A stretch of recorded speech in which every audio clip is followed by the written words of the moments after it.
नमस्कार.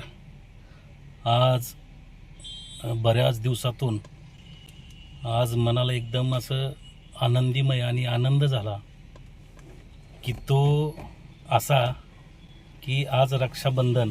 हा रक्षाबंधन सण म्हटलं की बहीण भावाचा हा एक आगळा वेगळा आणि आपुलकीचा सण म्हणून म्हटलं जातं.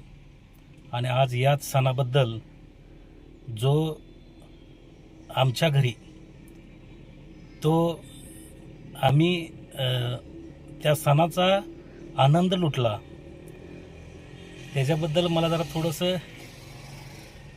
व्हिडिओ करावा असं वाटलं म्हणून मी केला. हा व्हिडिओ करण्यापाठीमागचा एक उद्देश की असंच आज आपल्या या अनेक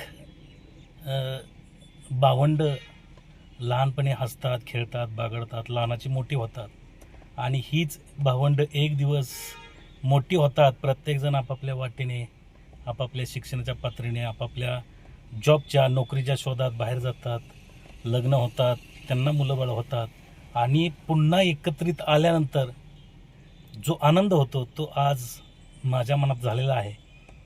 ज्याप्रमाणे एखाद्या वेलीवरती अनेक फुले येतात आणि ती वेल किंवा ते झाड फुलून जातं, त्याप्रमाणे आज आमचं घर, आमचं या संसाराचा गाडा, या संसाराच्या गाड्यामध्ये आज आमच्या घरात सर्व आम्ही भावंड एकत्रित आलतो. त्यामुळे एक घराला घरपण आलं, एक आनंदाचं स्वरूप या आमच्या घराला प्राप्त झालं. त्याबद्दल मी एक मनात माझ्या आनंद माझ्या मनात मावेना एवढा आनंद झाला. खाली बघितलं असेल तुम्ही, माझ्या मुलींनी माझ्या मुलाला राखी बांधली.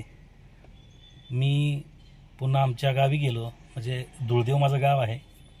घरी गेल्यानंतर आम्ही दोघंजण भाऊ आहेत. आम्हा दोघात एकच बहीण आहे. ती बहीण म्हणजे आमच्या काळजाचा तुकडा आहे. आणि अशा सणाला ती आम्हाला राख्या बांधण्यासाठी घरी आली होती. ती घरी आल्यानंतर आमचं घर असं भरून जातं, सगळ्यांच्या चेहऱ्यावरती टकळा येते. विशेष म्हणजे आमच्या आई आणि वडिलांच्या सर्वात जास्त. कारण म्हटलं जातं की लेक ही आईवडिलांची एक सावली असते.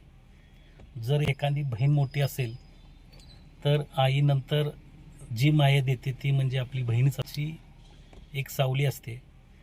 जर एखादी बहीण मोठी असेल तर आईनंतर जी माया देते ती म्हणजे आपली बहीणच असते. म्हणून मला आज एवढा आनंद झाला की देवापुढे मी एवढीच प्रार्थना करेन, देवा काहीही होऊ दे पण आमचं प्रेम असंच राहू दे आम्हाला.